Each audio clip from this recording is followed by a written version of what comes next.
Hello! Today I am pleased to welcome you to our channel dedicated to bedtime stories. Here we have collected the most fascinating and mesmerizing tales that will help you relax and forget about your daily worries. Subscribe to our channel and enjoy the world of dreamy stories with us. A bell chimes above her as Katie pushes open the old wooden door that leads into Silo's books and curios. She had finally found the small, almost invisible, shop tucked in between a craft store to its right and a health food store to its left. It would have been easy to walk by had you not been expressly looking for it, as Katie had been. Ding, ding. Katie looks up at the sound, surprised to see not a brass shopkeeper's bell, but two silver bells that look as though they have just been cut from Santa's sleigh. The crystal-clear ringing of the bells hangs in the stale air of the otherwise quiet shop long after she shuts the door and cautiously steps within. The lights are dim and the walls are covered from floor to ceiling with tall, rickety shelves. And every inch of every shelf is stuffed, corner to corner, with books. Old books, new books, soft and hardcover books, picture books, and old boring-looking books. Books, books, books, as far as the eye can see, more books than she has ever seen before. In Katie's house, where she lives with her mom and dad, all of her parents' books are kept in a very special glass case, and she is not, under any circumstance, to touch them. Her mom says they are precious and to be treated with respect and that she can read them when she is older. Her dad calls them expensive and not for little girls and their grubby, sticky hands.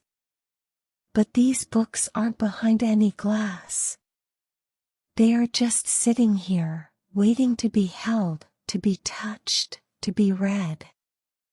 Katie looks around the shop suspiciously, curious that no one else seems to be here. After a moment, and moving very carefully, she makes her way to the bookshelf closest to her, raises her hand very slowly, and stretches her fingers towards the books. "Fancy an adventure, do you?" a voice says mysteriously from somewhere in the darkness behind her. Katie pulls her hand back and spins around, looking horrified as a tall, slender, and bearded man makes his way out of the shadows in the corner of the bookshop. He appears to be very old. I'm very sorry," Katie stammers, as she takes a step backwards, away from the tall man, whom she assumes is Silo, the name on the sign above the door. At least she hopes it is. She bumps into the shelf behind her, and an old, expensive-looking book tumbles from its home and lands heavily at her feet. "I shouldn't have tried." She stops talking as she looks up at the old man and he stares back at her, and for a moment she considers running to the door. Just then the old man tilts his head back and laughs, loudly and heartily. There is something special about him, but Katie isn't sure what it is. Before she has a chance to say anything else, Silo takes two long strides towards her and bends down to pick up the book. He flips it over and inspects its cover as he stands back up straight. "The Adventures of Tom Sawyer, eh?" he asks, smiling again. "Fancy a ride down the Mississippi, do you?" He holds the old book out to Katie, but she doesn't take it. In fact, she is scared to be even close to it. "I shouldn't," she says, looking up at the old man cautiously. "It looks expensive." "Pshhh," Silo exclaims as he pushes the book into her hands. Books are for reading, young lady, not for coddling. I implore you, please, take a look.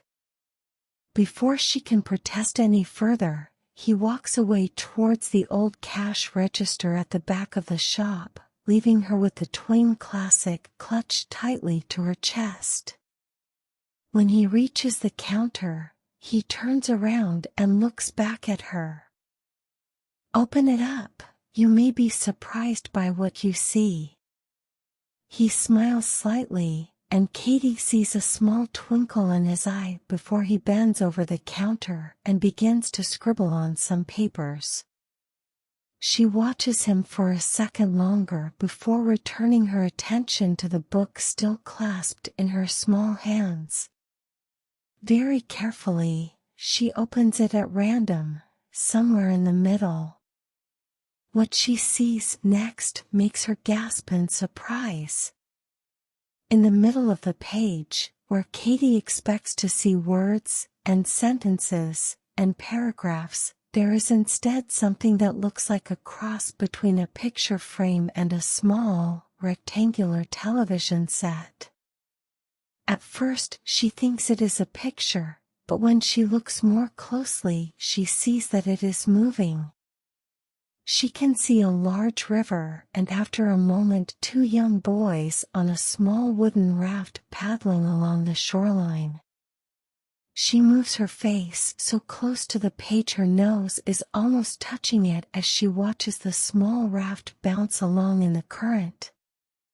The boys on the raft turn and wave, smiling widely at her. You could join them, if you like, Silos says quietly from across the room. Katie looks up from the book and sees that the old man is looking at her again, a smile on his face. The twinkle in his eye is still there. What do you mean? Katie asks, glancing between Silo and the book, watching the boys continue to make their way down the Great Mississippi. I mean, you could dive right in, he says, take part in their grand adventure. It has only just begun. She says nothing for a minute as she continues to stare into the book, watching the boys she holds in her hands make grand plans for their day. After a minute, she looks back up towards the counter. I can't swim, she says shyly, as she carefully closes the book. I'd be too scared to try. Well, that's all right, the old man exclaims as he bounds out from behind the register. He rushes past Katie towards a bookshelf on the other side of the shop. He pauses there, one hand on his hip and the other on his chin as he looks up and down the rows of books. AJ, he cries and reaches high above his head and snatches another book from its home. He hurries over to her holding the book out in front of him. Have you ever wanted to explore the cosmos? The what? Katie asks incredulously, looking up at him with a questioning expression. The cosmos, he repeats, space. He stoops down and holds out the book. It is the most chewed up, dog-eared, poorly treated book Katie has ever seen, but she is able to read the cover, faded though it is. A Wrinkle in Time by Madeline Legal, she reads, looking up at Silo as she carefully pronounces the author's name. Madeline, yes, perfect. He flips the book open and once again Katie sees, instead of words, a small frame with something inside of it. She peers carefully inside and sees 3 young children, 2 boys and a girl, standing at the edge of a forest in the dark, appearing to be scared but also relieved as they look out at a large house just past the trees. As Katie watches, the young girl turns and gives her and the old man a small nod and a little smile before returning her attention to her friends. The two boys don't seem to notice them. You could tag along if you like. Meg, Charles, and Calvin are traveling the galaxy, trying to save their father. I'm sure they would be happy to have you. Katie watches the page for another moment as the three children leave the forest and head towards the large house. Then she turns and looks up at the old man again. I can't go to space, she says, looking nervous. I haven't brought a coat with me. I would be so cold. She wraps her arms around her shoulders, as if she could already feel the freezing, desolate vacuum of space all around her. Not a worry, not a worry, Silo says, and the old book snaps closed in his hands, causing dust to fly up in the air between him and Katie. He places the book on top of a pile of others, sitting atop a very wobbly, spindly-looking table. He then begins to turn on the spot as he surveys the shop, hand once again on his chin, fingers weaving delicately through his beard as he does. After a moment he crouches down and pulls a book from the lowest shelf. Now here is one that may be just a little bit warmer if that's what you're looking for, he says with a wink as he hands the leather-bound book to her. Katie takes the book carefully from his outstretched hands and looks down at the cover. It is very old but in remarkably good condition. It is black, with large, gold-embossed letters on the front. The Jungle Book, she reads, running her finger over the name, feeling the gold beneath her fingers. It's beautiful. Just wait until you get inside, Silo replies, grinning at her out of the corner of his mouth. Moving very slowly and being careful to touch only the edges of the pages, Katie opens the book. At first, she can't see much of anything at all, just a dense forest, tree after tree covered with a thick blanket of green leaves and vines. Slowly but surely, however, the jungle starts to thin and before long she can see a clearing ahead. There is a stream with a fallen tree lying across it. Suddenly, a young boy, wearing only a small loincloth around his waist, Katie averts her eyes for a second before remembering it's a book, hops onto the log and begins to walk across it, holding his arms out for balance. Right behind him, a large bear follows. He doesn't look like he is chasing the boy, but just following along. Taking up the rear, a large, black panther prowls nearby, looking as if it is just out for a leisurely stroll. It certainly is beautiful, Katie remarks to Silo, who is still standing beside her, high above her shoulder, as he also peers into the book. He says nothing, but points down at the page, smiling. As Katie looks back, she sees a giant python winding its way down a tree towards the three friends. It turns its head slowly to look at Katie and the old man before flicking its tongue at them. Katie snaps the book shut. Snakes? I can't stand snakes, she says, pushing the book quickly back into Silo's hands. I could never go on an adventure in a jungle. I see, Silo replies, with no hint of disappointment on his face. He takes the book she has just thrust on him, carefully walks back to the shelf, and gently squeezes it into its home.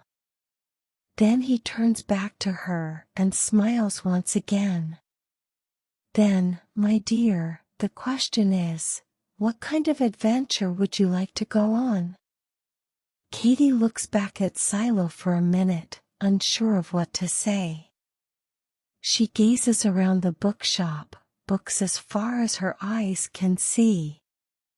Adventures, mysteries, love and romance. They are all at her fingertips, but yet. I want to have my own adventure, she exclaims, thrusting her hands high above her head. My own adventure that takes me places that I never thought I could go, to see things I never thought I could see. Full of surprises and magic. She spins in a circle, but then suddenly stops and stares at Silo again before adding, but no snakes. Silo looks at her carefully, so carefully in fact it seems as though he is trying to look right through her. Sir, are you okay? Katie asks, sounding concerned, afraid that she has upset the old shopkeep, but just then Silo's magical grin returns as he spins on his heel and walks back to the wooden counter where his cash register sits. He ducks out of sight, and as Katie approaches the counter, she can hear him rummaging behind it. Before she can say anything, he reappears, wearing the same magical smile upon his lined face. Well, I think I've found it, he says, the twinkle in his eye shining brighter than ever. Found what? Katie asks, searching his face for an answer. She finds none, but Silo doesn't keep her waiting long. The perfect book for you, he replies, and from behind his back he reveals a small, white book. It looks neither old nor new. It's perfect. He places it close to his heart for a moment and then without another word holds it out for Katie to take.